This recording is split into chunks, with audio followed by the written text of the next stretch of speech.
ఈ అక్షయ తృతీయకు BNR gold and diamonds లో gold పై 6% నుంచి 9% వరకు డిస్కౌంట్, జీరో మేకింగ్ చార్జెస్. జీవిత వేదిక ఒక మహిళ ఫేస్ చేస్తున్న ఎన్నో ఇష్యూస్ ఉన్నాయి అన్నమాట ఈ సమాజంలో. అలాంటి చాలా ఇష్యూస్ కి సొల్యూషన్ వెతికి తీసుకొచ్చే ఒక వేదికే ఈ జీవిత వేదిక.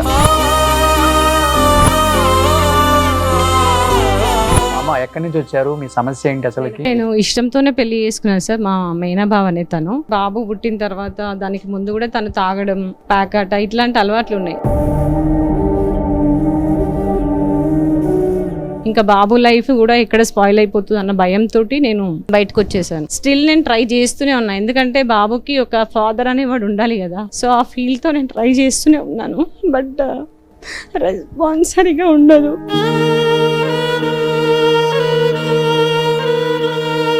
బాబుని కూడా చాలా సార్లు అడిగిన వెళ్ళిపోదాం డాడీ దగ్గరికి అని, కానీ వాడు కూడా యాక్సెప్ట్ చేయట్లేదు. ఎందుకంటే పుట్టినప్పటి నుంచి వాడు నాన్న అని అసలు పిలవలేదు.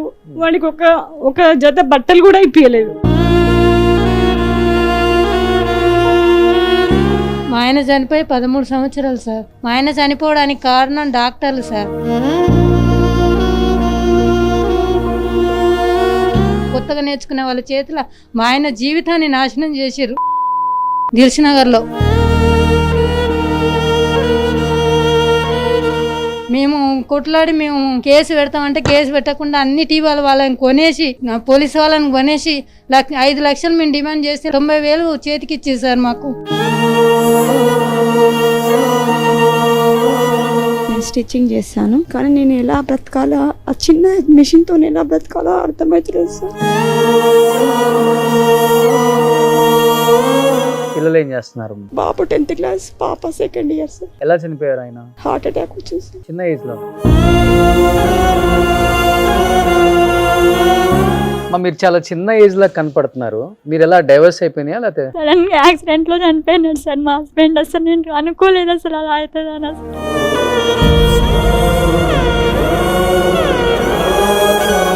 పెళ్ళాక ఎన్ని సంవత్సరాలు ఉన్నారమ్మా మీ వారు? 2018 లో మ్యారేజ్ అయింది, 2020 లో చనిపోయినాడు. అయ్యో, 2 years. 2 years.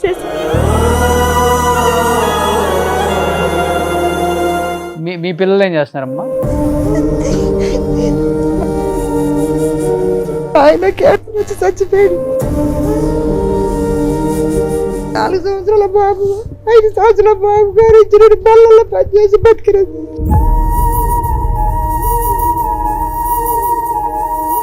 ఇద్దరు మగ పిల్లలు, మాకు ఇల్లు లేదు, ఏది లేదు సార్, మాకు గూడు ఏది లేదు సార్. మాకు నేను ఒక్కదాన్ని చేస్తున్నా పిల్లలు బతకాల.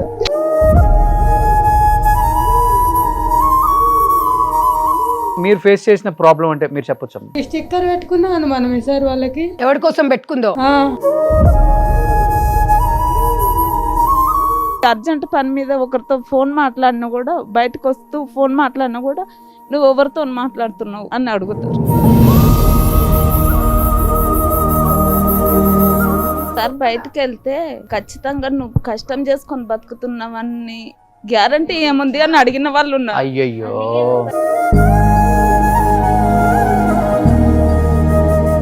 ఒక్కొక్కళ్ళు మాటలు మాట్లాడుతుంటేనే కళ్ళమ్మ నీళ్ళు వచ్చేస్తున్నాయి అమ్మ. అందరికి ఎంత బాధల్లో ఉన్నారో అర్థమవుతుంది. ఒక్కదాన్ని కూలి చేసి 400 తెచ్చి వాళ్ళని ఎట్లా దాదుకుంటా నాకే తెలుసు సార్. ఇప్పుడు 2 అమ్మాయిలు పెళ్లి కూర్రు సార్. బీటెక్ అయిపోతుంది, ఫైనల్ ఇయర్ అయింది సార్. ఒక అమ్మాయి. మీ పిల్లలకి బీటెక్ అయిపోయిన తర్వాత ఇప్పుడున్న పరిస్థితుల్లో జాబ్ రాకపోతే సంగారెడ్డి గారికి చెప్పండి, సుమన్ టీవీలో మీ పిల్లలిద్దరికి నేను జాబ్ పెట్టిస్తాను. సరే సార్. అప్పుడు మాట్లాడమంటే నాకు ధైర్యం లేదు సార్. మాస్క్ తీసి కూడా మాట్లాడేంత ధైర్యం వచ్చింది. సూపర్ అమ్మా. ఇప్పుడు మీ అందరు ఎక్స్పెక్ట్ చేస్తుంది కూడా ఒక కుట్టు మిషన్ లాంటిది, అంతే కదా? ఫస్ట్ అయితే ఒక కుట్టు మిషన్ ఇస్తే దాన్ని వీళ్ళు హ్యాపీగా చేసుకోగలుగుతారు సార్. అమ్మ చేతులు జోడించి అందరిని అడుగుతున్నాను, ఈ షో ఒక్కొక్క కుట్టు మిషన్ 4,000 ఒక్కొక్కరికి స్పాన్సర్ చేయండి. మీ పేరు చెప్పుకొని జీవితాంతం వాళ్ళ పిల్లలు హ్యాపీగా బతుకుతారు. ఏ వేదిక కూడా నాకు ఇలా భరోసా కల్పించలేదు. మా ఒంటరి మహిళల తరపున, మా మదర్ ఫౌండేషన్ మహిళల తరపున మీకైతే నాకన్నా మీరు చాలా చిన్నవారు, అంటే వయసులో చిన్నవారు కానీ మనసులో చాలా గొప్పవాళ్ళండి. మా వాళ్ళు రోషన్ అన్న అంటే సుమన్ టీవీ అండి. పాకీజా గారు రోషన్ తమ్ముడు అని మీకు చెప్పింది చూడండి, అది మీరు నిజంగా మీ కుటుంబానికి మేము మైండ్ సెట్ చెప్పాలి, నిజంగా మీ ఫ్యామిలీ మీ అమ్మకి చెప్పాలి సార్, మీ ఫాదర్ కి మీ అమ్మకి. నిజంగా మీలాంటి కొడుకుని కన్నందుకు నిజంగా మాకైతే వెరీ హ్యాపీ, ఇలాంటి సమాజానికి ఇంత మంచి కొడుకుని ఇచ్చిందని. Hi hello, welcome to Suman TV. నేను మీ రోషన్. జీవిత వేదిక నిజంగా ఎన్నో ప్రోగ్రామ్స్ చేశాం, కానీ ఇలాంటి ప్రోగ్రామ్స్ చేయాలని ఎప్పటి నుంచో అనుకుంటున్నాను. బట్ దానికి సంధ్యా రెడ్డి గారు చాలా కోఆపరేట్ చేశారు డెఫినెట్గా. ఎందుకంటే ఒంటరి మహిళ అంటే సమాజంలో చాలా చులకన, చాలా చీప్గా మాట్లాడతారు కూడా. అంటే ఇరుగు పొరుగు వాళ్ళకు కూడా సూటిపోటి మాటలతో ఎన్నో మాటలు అంటారు. మొగుడు చచ్చిపోతేనేమో పచ్చిగా చెప్పాలంటే ముండ మోపేది, ఎదురు రాకూడదు, శుభకార్యాలకు రాకూడదు, ఇలాంటి పద్ధతులు ఇంకా నడుస్తున్నాయి అన్నమాట రూరల్ ఏరియాలలో. ఒకవేళ భర్త చనిపోతే ఈ బాధలు ఉంటే, భర్త విడాకులు చెల్లిపోతే వేరేవాడు ఎవడో తనని ఇబ్బంది పెట్టడం, పెళ్లి చేసుకోకుండా. అంటే చెప్పేది కాదు, ఒక మహిళ ఫేస్ చేస్తున్న ఎన్నో ఇష్యూస్ ఉన్నాయి అన్నమాట ఈ సమాజంలో. అలాంటి చాలా ఇష్యూస్కి సొల్యూషన్ వెతికి తీసుకొచ్చే ఒక వేదికే ఈ జీవిత వేదిక. అంటే మగవాళ్ళని కించపరిచే ప్రోగ్రాం అసలే కాదు, వాళ్ళ జీవితంలో ఫేస్ చేసిన ఇష్యూస్ మాత్రమే ఈ ప్రోగ్రాంలో ఉంటాయన్నమాట. కింద స్క్రోల్ అవుతున్న నెంబర్స్కి ఫోన్ చేసి ఎవరైనా కానీ మీ జీవితంలో ఎదుర్కొంటున్న సమస్యలకి ఒక వేదిక కావాలనుకుంటే ఈ ప్రోగ్రాంలో కూడా పార్టిసిపేట్ చేయొచ్చు అనమాట. సో రకరకాల జిల్లాల నుంచి వచ్చారు ఇక్కడికి ఎంతోమంది ఒంటరి మహిళలు, భర్త చనిపోయిన వాళ్ళు, విడాకులు ఇచ్చిన వాళ్ళు. వీళ్ళకి వాళ్ళ జీవితంలో నుంచి బయటికి వెళ్ళిపోయిన తర్వాత ఏంటి వాళ్ళ జీవితం, కుటుంబం ఏంటి, పిల్లలేంటి, వాళ్ళ భవిష్యత్తు ఏంటి, మేము ఎలా బతకాలి, దీని మీద తప్పితే వేరే దేని మీద కూడా ధ్యాస లేని ఎంతోమంది మహిళలు ఉన్నారు ఈ సమాజంలో. ఇంకా కొంతమంది మహిళల గురించి నేను తర్వాత మాట్లాడతాను. కొంతమంది మహిళలు చాలామంది ఉన్నారు వాళ్ళ జీవితం గురించి ఆలోచించే వాళ్ళు. ఒకసారి వాళ్ళతో ఇంటరాక్ట్ అయ్యి వాళ్ళ పడుతున్న బాధలేంటి, భర్త ఎందుకు విడిపోయాడు, లేకపోతే భర్త ఎందుకు చనిపోయాడు, పిల్లలు ఏం చేస్తున్నారు, వాళ్ళ భవిష్యత్తు ఏంటి, వాళ్ళు ఏం ఆశిస్తున్నారు ఈ సమాజం నుంచి, ఒకసారి వాళ్ళ మాటలను తెలుసుకుందాం. అందరికీ నమస్తే అమ్మ. ఫస్ట్ ఆఫ్ ఆల్ సో మిమ్మల్ని బయట నుంచి వచ్చేటప్పుడు మీ కళ్ళల్లో ప్రేమ చూసి నిజంగా చాలా హ్యాపీగా ఫీల్ అయ్యాను ఫస్ట్. ఎందుకంటే ఎక్కడి నుంచో వచ్చారు. మేము ఫస్ట్ ఎపిసోడ్ చేస్తామంటే దాదాపు 80 మంది స్వచ్ఛందంగా ఈ జీవిత వేదిక షోకి వస్తాము, మా బాధలు చెప్పుకుంటాము, మా బాధల్లో కొంతైనా కానీ సమాజానికి అర్థమైతే మాకు ఏదో ఒక వృత్తిని, మేము ఉన్న వృత్తులలో ఏదో ఒక హెల్ప్ చేస్తారన్న ఒక చిన్న భరోసా అని చెప్పి చాలా మంది చెప్పారు సంధ్యా రెడ్డి గారు. సో దానిలో భాగంగా మేము ఫస్ట్ ఎపిసోడ్కి వీళ్ళందరినీ చూసాము. అమ్మ ఎక్కడి నుంచి వచ్చారు, మీ సమస్య ఏంటి? నేను హైదరాబాద్ నుంచి వచ్చాను సార్. ఓకే. మా హస్బెండ్ ఉన్నారు, డైవర్స్ తీసుకున్నాను అనమాట. సో నాకు ఒక బాబు, ఇంటర్ ఫస్ట్ ఇయర్ అయిపోయింది.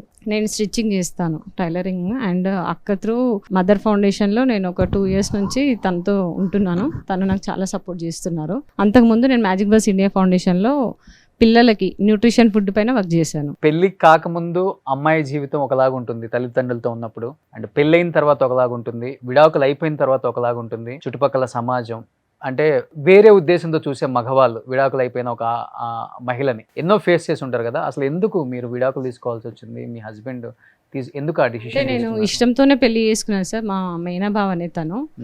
కాకపోతే కొన్ని గొడవలు, అంటే బాబు పుట్టిన తర్వాత, దానికి ముందు కూడా తను తాగడం, ప్యాకెట్ ఇట్లాంటి అలవాట్లు ఉన్నాయి. మారతాడేమో అని చాలా ట్రై చేశాను, కానీ కుదరలేదు.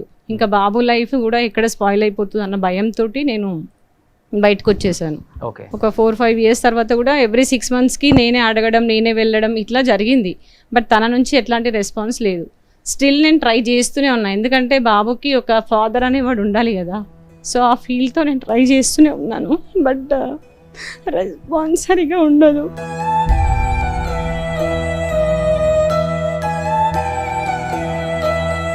బయటికి చాలా ధైర్యంగా కనిపిస్తాను, కానీ లోపల చాలా పెద్ద సముద్రం ఉంది సార్. ఎందుకంటే ఒక ఆడదాన్ని చాలా చులకనగా చూస్తారు సొసైటీలో.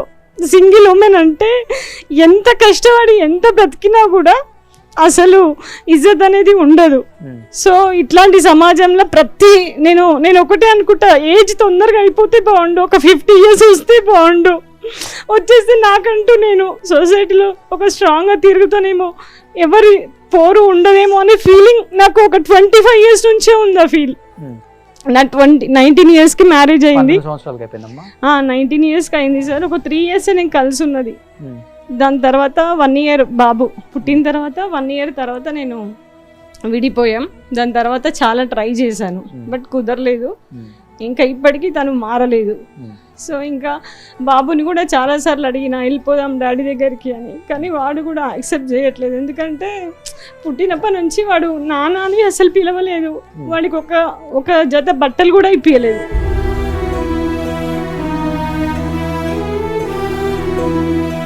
మా అత్త నుంచి ట్రై చేశాను, అట్లీస్ట్ తను వస్తేనన్నా తను కూడా మాతో రావడానికి ఏమైనా ఇష్టపడతాడేమో అని చెప్పి కూడా ట్రై చేశాను. బట్ ఆమె రాదు, తను రాడు. ఇంకా వదిలేసి నా లైఫ్కి నేను ముందుకెళ్తున్నాను సార్.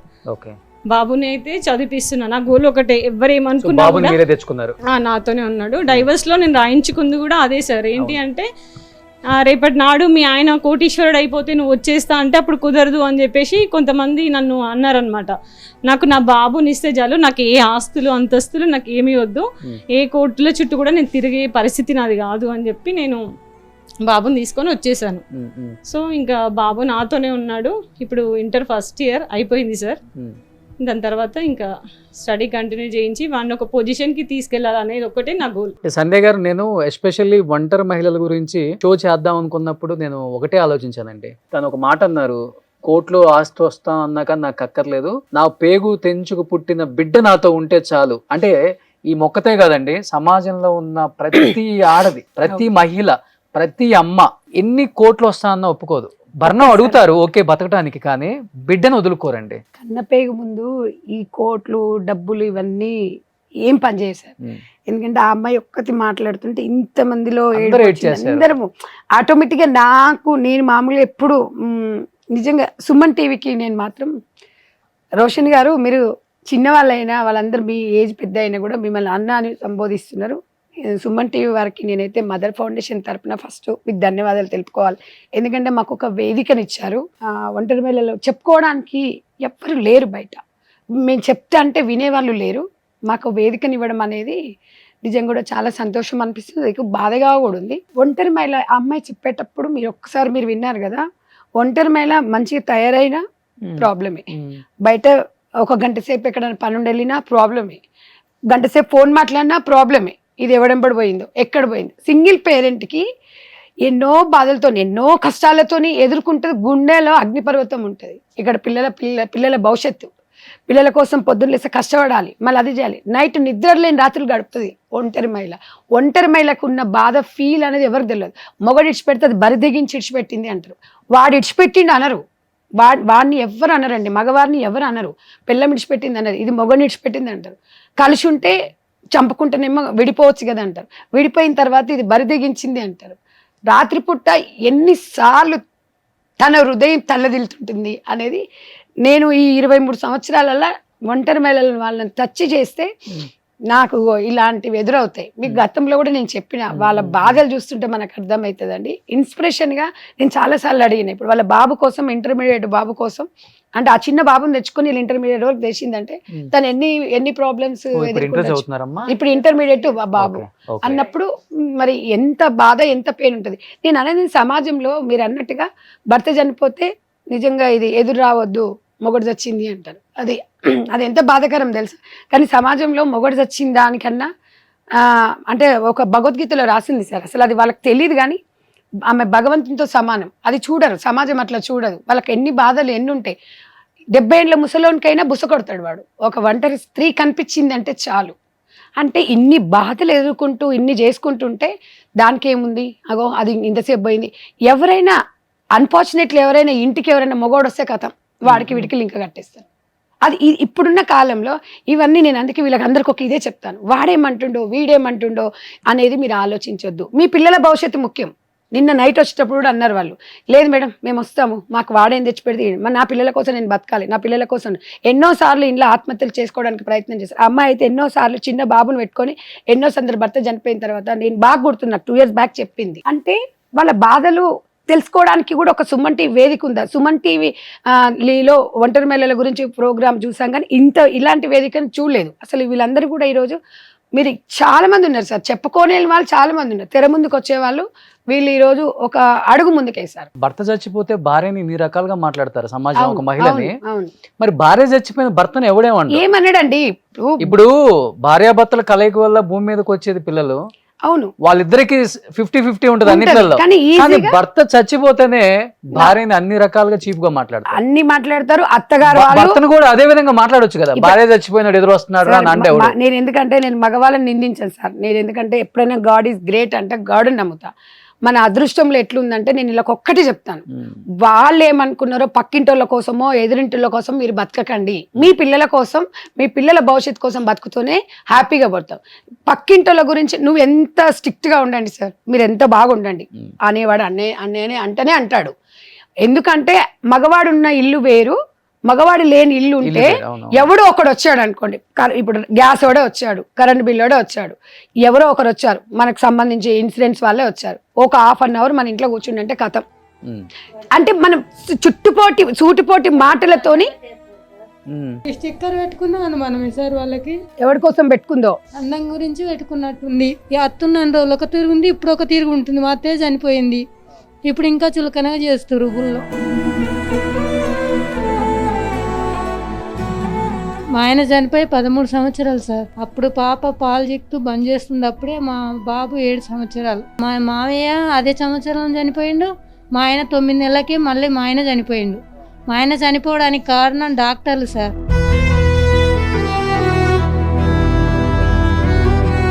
మా ఆయనని చేతులారా చంపేసిరు. కొత్తగా నేర్చుకునే వాళ్ళ చేతుల మా ఆయన జీవితాన్ని నాశనం చేసిరు.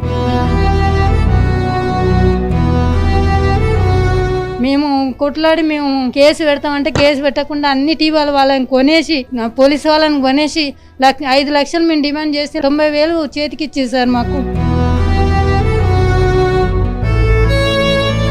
చాలా ఘోరంగా చేసి హాస్పిటల్ దిల్సునగర్ లో. పాప ఎన్ని సంవత్సరాలమ్మా మీ ఆయన చనిపోయినప్పుడు? 3 సంవత్సరాలు, బాబు 7 సంవత్సరాలు.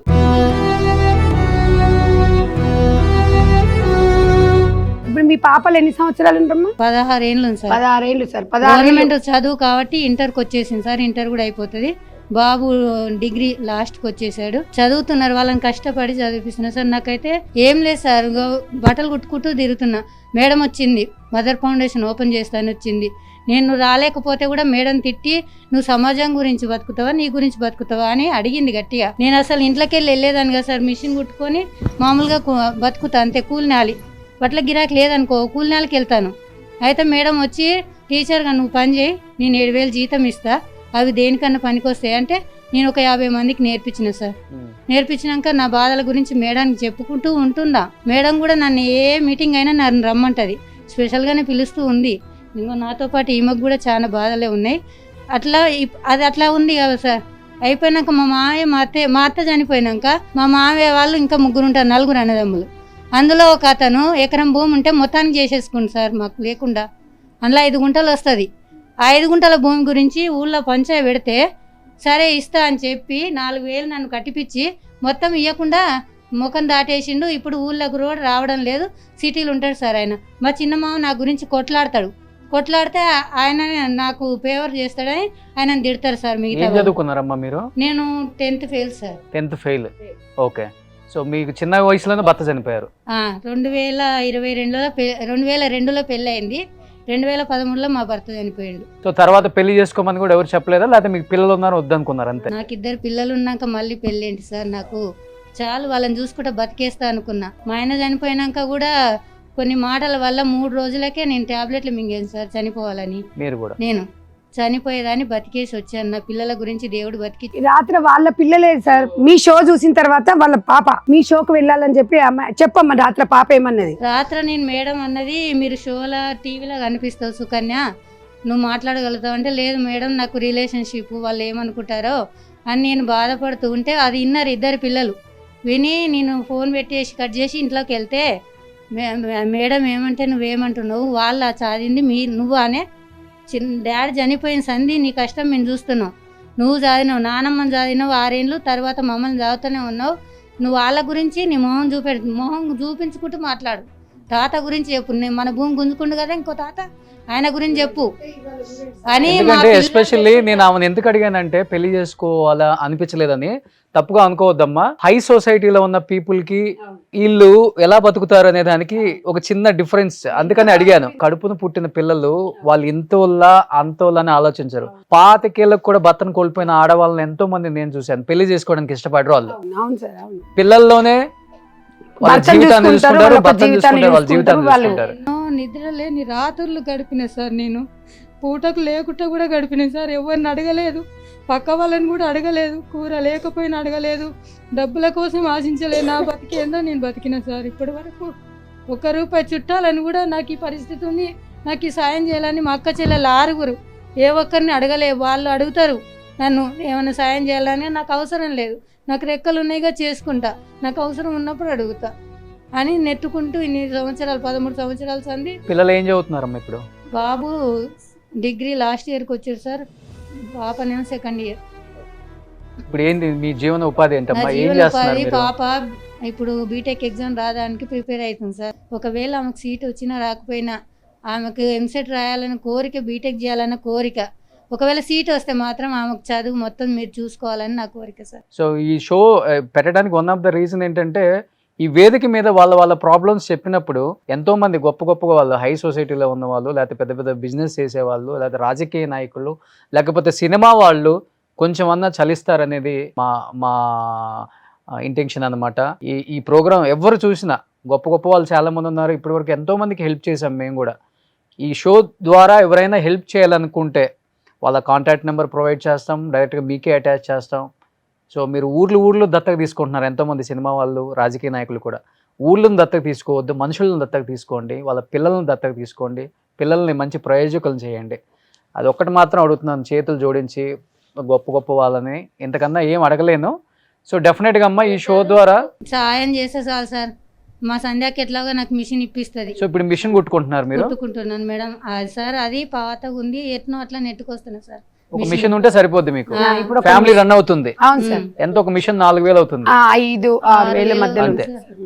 పిల్లల చదువు సార్, నాకు నేను ఎట్లాగో ఆ దుప్పుతో దీంతోనే నేను సర్దుకుంటా, కానీ నా పిల్లలకు చదువు, నా పాప ఇప్పుడు బీటెక్ చేయాలనుకుంటుంది, దాని గురించి మీరు సాయం చేస్తే సార్. ఓకే అమ్మా. అంతే సార్. అమ్మా మీ సమస్య ఏంటమ్మా? నేను స్టిచ్చింగ్ చేస్తాను సార్. మదర్ ఫౌండేషన్ నుంచి సంధ్యక్క నేర్చుకున్నాను సార్. నేను స్టిచ్చింగ్ చేస్తాను, కానీ నేను ఎలా బ్రతకాలో, ఆ చిన్న మెషిన్తో ఎలా బ్రతకాలో అర్థమవుతుంది సార్.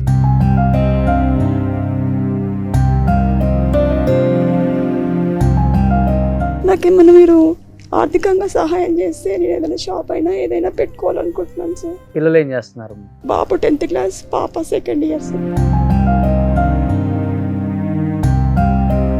ఎలా చనిపోయారు ఆయన? హార్ట్ అటాక్ వచ్చింది సార్, చిన్న ఏజ్ లోనే. మీ ఏజ్ ఎంత ఉంటుంది? నా 37 సార్. అంతే. ఏం చేసేవాళ్ళు ఆయన? డ్రైవింగ్ చేసే సార్, ప్రైవేట్గా కార్ నడిపించేవాడు. సో దాని తర్వాత బిఫోర్ మీరేం జాబ్ చేసేవాళ్ళు కాదమ్మా? ఇంట్లోనే స్టిచ్చింగ్ చేసేదాన్ని సార్, అంతే. ఇప్పటికి కూడా ఇంట్లోనే చేస్తున్నాను. సంధ్య గారు, మీ ఫౌండేషన్ ద్వారా ఐడెంటిఫై చేశారు అతన్ని? మా ఫౌండేషన్లో ఒంటరి మహిళలను మేము స్టిచ్చింగ్ నేర్పించేటప్పుడు అడ్మిషన్స్లోనే బ్యాక్ సైడ్లో ఒంటరి మహిళల ఇన్ఫర్మేషన్ తీసుకుంటాం. అలా అందరినీ మేము కాన్స్టిట్యున్సీ వైజ్గా, సెంటర్స్ వైజ్గా ఒంటరి మహిళలందరికీ వాళ్ళకి ఒక మోటివేషన్ క్లాస్ అట్లా ఉంటుంది అనమాట. అంటే వాళ్ళకి ఒక కౌన్సిలింగ్ లాగా ఇస్తాను అన్నప్పుడు వాళ్ళకి, అందుకనే ఒక భరోసా లాగా వాళ్ళు స్ట్రాంగ్గా ఉంటారు. ఏ టైం ఏది వచ్చినా కూడా నన్ను కాంటాక్ట్ కాండి అని అందుకే చెప్తాను నేను వాళ్ళకి. కాబట్టి నేను ఒకటే రోషన్ గారు ఒక 10 మందికి 20 మందికి హెల్ప్ చేయగలుగుతా. కానీ సో నాకు 2 రాష్ట్రాలలో ఉన్నారు ఒంటరి మహిళలు, 32,000 మంది ఒంటరి మహిళలు 2 రాష్ట్రాలలో. 2 రాష్ట్రాలలో 23 సంవత్సరాల నుంచి మా మదర్ ఫౌండేషన్ ఇంతమందికి ట్రైనింగ్ ఇవ్వగలుగుతాను, ప్రతి ఒక్కరికి ఓదార్చగలుగుతాను, భరోసాను ఇవ్వగలుగుతాను. కానీ ఆర్థికంగా అంటే నాతో కూడా కాదు కదా సార్. సమాజం ముందుకు రావాలి. సమాజం ఈ రోజు నాకు ఈ ₹1 కోటి వచ్చినంత విలువ సార్. ఈరోజు వీళ్ళు ఒక స్టెప్ వచ్చి ఒక హైదరాబాద్కు ఎక్కడో గ్రామీణ ప్రాంతాలలో ఉండి బస్ ఎక్కి సుమన్ టీవీ దగ్గరికి వచ్చినారంటే ఈ రోజు ఫ్రీ బస్ కదమ్మా. హ్యాపీ అనిపించిందా? అందరూ ఫ్రీ బస్ లోనే వచ్చారా? ఫ్రీ బస్ తిట్టిన వాళ్ళు చాలా మంది ఉన్నారు కదా. ఫ్రీ బస్ కి వచ్చిన వాళ్ళే ఒకసారి చెప్పండి, మీరే ఫ్రీ బస్ వల్ల మీకు ఎలా ఉందో ఒకసారి చెప్పండి.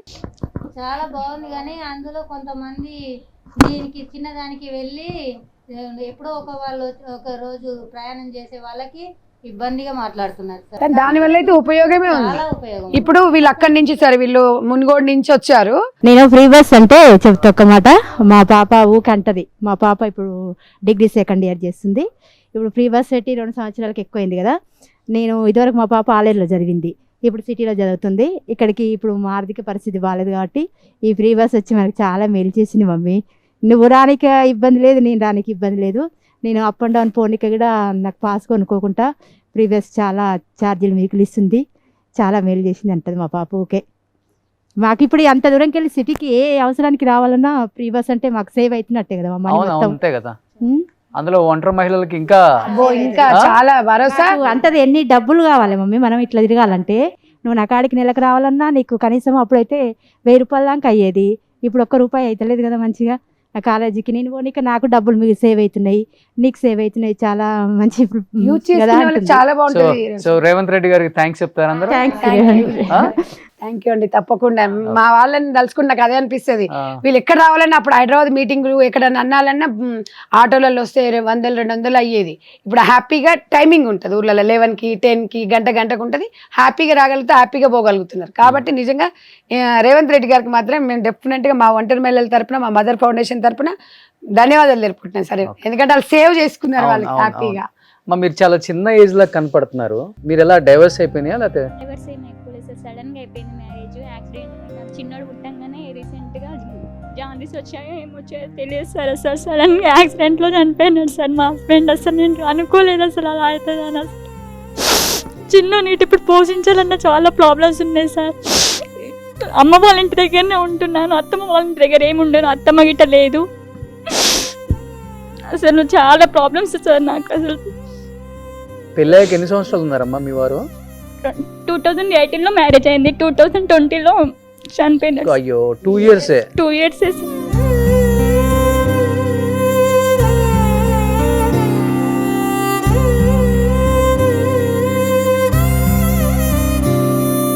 ఏం చేసేవాళ్ళు మీ వారు? ఫైనాన్స్ చేసేది సార్. అయితే చిన్న జాండీస్ వచ్చినప్పుడు అక్కడిక్కడ తిరిగినాడు. సడన్ గా అసలు నేను తట్టుకోలేదు. 1 సంవత్సరం అసలు కోలుకోలేదు సార్. అసలు నాకు ఇలా అయింది ఎందుకు? అసలు ఇంటి దగ్గర డాడీ లేడు సార్ నాకు. అన్న ఏమో డ్రింక్ వేస్తాడు. అసలు మ్యారేజ్ ఎందుకు చేసుకున్నా నేను? అసలు నాకు ఎందుకు ఈ పరిస్థితి? అసలు లైఫ్ అయినా ఇది ఆడపిల్ల పరిస్థితి ఇంతేనా అసలు అనిపిస్తుంది సార్ ఒక్కొక్కసారి. అసలు ఎక్కడ ఎవరు చూడరు సార్. అసలు ఏ అత్తమ్మ చూడరు, ఏ మామయ్య చూడరు, అసలు ఎవరు చూడరు సార్. మన కాళ్ళ మీద మనం బతకాలి. అసలు ఒక్కొక్కసారి సూసైడ్ గిట్ట చేసుకున్నాను సార్. ఇప్పటికీ ఏడుస్తూనే ఉన్నా. అసలు ఎందుకు నాకు ఈ బతుకు? చిన్నోడి గురించి బతుకుతున్నా సార్. అసలు నేను చనిపోతే చిన్నోడు ఎలా? అసలు ఇప్పటికిట ఒక్కొక్కసారి పెళ్లి చేసుకోని అంటారు, ఒక్కొక్కసారి కొందరు పెళ్లి చేసుకోకని అంటారు. ఎందుకు ఇట్లా ఉంటున్నావురా నువ్వు? అసలు చిన్నోని ఎక్కడ హాస్టల్ అని అంటారు సార్. అసలు వాడు ఎట్లా బతుకుతాడు? నేను ఎందుకు చేసుకోవాలి? ఏదో అసలు ఒక్కొక్కసారి ఏదో ఆలోచిస్తేనే చాలా బాధేస్తుంది సార్. అసలు ఆడపిల్ల పరిస్థితి ఇంత. అసలు పెళ్లి చేసుకున్నాక ఒకలాగా, పెళ్లి చేసుకోకుండా ఒకలాగా అని ఏదో చాలా ఏడుస్తాను సార్. ఒక్కొక్కసారి నా పరిస్థితి చాలా ఆగమున్నది సార్. అసలు ఎటు ఆలోచించాలి, ఎటు ఆలోచించదు, ఎప్పుడు ఎనీ టైం ఏదో ఒకటి ఆలోచించుకుంటూనే ఉంటా సార్. అసలు నేను అటు సైడ్ మీ మామయ్య సైడ్ వాళ్ళకి ఎవ్వరు లేరు సార్. వాళ్ళకి 3 ఉంటే 2 డెత్ సార్. చిన్న మ్యారేజ్ కాలేదు. ఏం చదువుకున్నారమ్మా మీరు? నేను 10th వరకు చదువుకున్నా సార్. ఇప్పుడు ఏం చేస్తున్నారు? ఇప్పుడైతే ఇంకా కొంచెం అటు ఇటు బయట షాప్లలో చేస్తున్నా సార్. మదర్ ఫౌండేషన్ లో సంధ్య మేడం కలిసినారు. మిషన్ నేర్చుకున్నాను. మిషన్ అన్న చిన్నోనికైనా సాయం చేస్తారేమో అని అనుకుంటున్నా సార్. కొంచెం హెల్ప్ చేస్తారు. చదువుకున్నది మీ ద్వారా మిషన్ కుట్టడం నేర్చుకున్నారు? నేర్చుకుంది. ఆమెకు ఒక కుట్టు మిషన్ ఇస్తే, ఒకటి జూట్ మిషన్ అని ఉంటుంది సార్, పీకో అని ఉంటుంది. దాంట్లో అవి ఉంటాయి. శారీస్ పీకో చేసుకోవచ్చు, అది రెగ్యులర్ ఇన్కమ్ ఉంటుంది. అలాంటి వాళ్ళకి చాలా మేము ఎంతో మందిని అడిగాం సార్. రాజకీయ నాయకులను ఎంతమంది వేదికల దగ్గర వచ్చి చెప్తారు తప్ప ఎవ్వరు కూడా. నేను అదేంటంటే మీ ద్వారా 4000-5000 కుట్టు మిషన్ అంతే సార్. ఇప్పుడు మీ నియోజకవర్గం ఏంటమ్మా? మునుగోడు. రాజగోపాల్ రెడ్డి గారు అంతే కదా? రాజగోపాల్ రెడ్డి గారి దృష్టికి తీసుకెళ్లాము, చెప్పాము. 977 మంది మునుగోడు నియోజకవర్గంలో మదర్ ఫౌండేషన్ ఒంటరి మహిళలు ఉన్నారు. చెప్పాము, తప్పకుండా చేస్తామని చెప్పిండ్రు. కానీ వీళ్ళ సిచ్యువేషన్ చూస్తున్నప్పుడు నాకు అనిపించేది ఏంటంటే, ఆ అమ్మాయి ఏం చేస్తే మనం ఆ అమ్మాయికి ఒక మిషన్ పీకోది పెట్టినాం అనుకోండి. ఎందుకంటే ఆ అమ్మాయికి హెల్త్ కూడా బాగుండదు. ఇంటి దగ్గర ఉండి మళ్ళీ షాపులలో చేసుకుంటే చిన్న బాబు ఉన్నాడు. ఇప్పుడు అమ్మాయి చాలా చాలా ఇబ్బంది పడుతుంది సార్. అన్నయ్య మంచోడు కాదు. అదే కుట్టు మిషన్ అయితే సార్ మీకు ఇంటి దగ్గర కుట్టు మిషన్ కుట్టుకుంటూ బాబుని చూసుకోవచ్చు. తనకి ఎవరు లేరు. ఇలాంటి వాళ్ళకి నేను ఒక్కటే చెప్తాను, కుట్టు మిషన్ అనేది ఒక పెద్ద ఆయుధం సార్. పిల్లలను చూసుకుంటూ గౌరవప్రదంగా బ్రతకవచ్చు.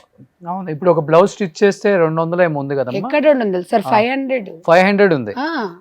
కాబట్టి ఆమె రోజు ఒక్క బ్లౌజ్ స్టిచ్ చేసుకుని నెలకు ఒక 15,000 వస్తే 5,000 రెంట్కి పోయినా బాబుని చదివి, ఆ అమ్మాయి చూడండి 23 సంవత్సరాలు పెళ్లి చేసుకోవాలంటే చేసుకోలేను, నా బాబు ఏమైపోతాడో అని ఆలోచిస్తుంది. వచ్చేవాడు ఎలాంటి వాడు? ఇప్పుడు అదొకటి. ఇప్పుడు మా వాళ్ళందరూ నేను అడిగితే ఏం చెప్తారు, అసలు రెండో పెళ్లి ఫస్ట్ భర్తనే మాకు చూడక ఇన్ని ఇబ్బందులు పడ్డాం, రెండో వాడు మమ్మల్ని చూస్తాడు, మా పిల్లని చూస్తాడా? వద్దు, మేము గట్టిగా మేము ఇలాగే బ్రతకగలుగుతాం మీరు ఇచ్చే ధైర్యంతోనే అని వాళ్ళు చెప్తున్నప్పుడు నాకు నేనే అదైపోతాను సార్. ఒక్కొక్కసారి నేను కూడా ఒక మనిషిని కాను. వాళ్ళ ఊర్లకి వెళ్ళినప్పుడు ఫస్ట్ మా ఫౌండేషన్ స్టార్ట్ చేసినప్పుడు వీళ్ళకి ఫస్ట్ మోటివేషనే ఉంటుంది 1 hour. ఆ మోటివేషన్లో సెంటర్కి రాను అన్న వాళ్ళు కూడా వచ్చేస్తారు. అంటే ప్రతి మనిషికి ఒక భరోసా, మోటివేషన్ అనేది ముఖ్యం సార్.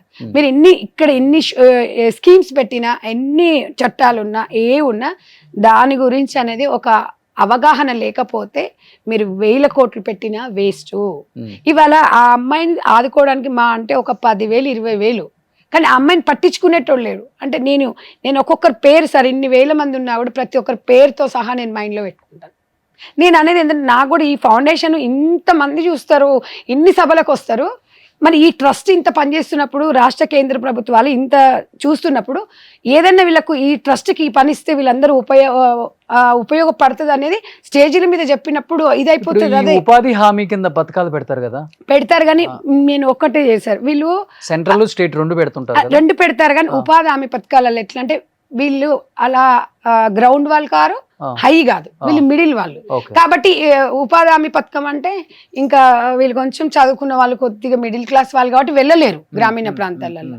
అందరికీ ఉండదు సార్ అది ఎట్లా 100 రూపీస్ 150 వస్తుంది. అట్లా కాకుండా మేము అనేది ఏంటంటే ఇప్పుడు ప్రభుత్వాలు ఏదో ఉచితాలు ఇచ్చి అది కాకుండా ఇలాంటి ఇమ్మీడియట్లుగా ఒంటరి మహిళలకు వీళ్ళకి భరోసాను కల్పించేది పథకం పెట్టాలి. ఫైట్ చేద్దాం ఒంటరి మహిళలు. నేను అదే చెప్తున్నాను, 32,000 మంది ఉన్నారు సార్.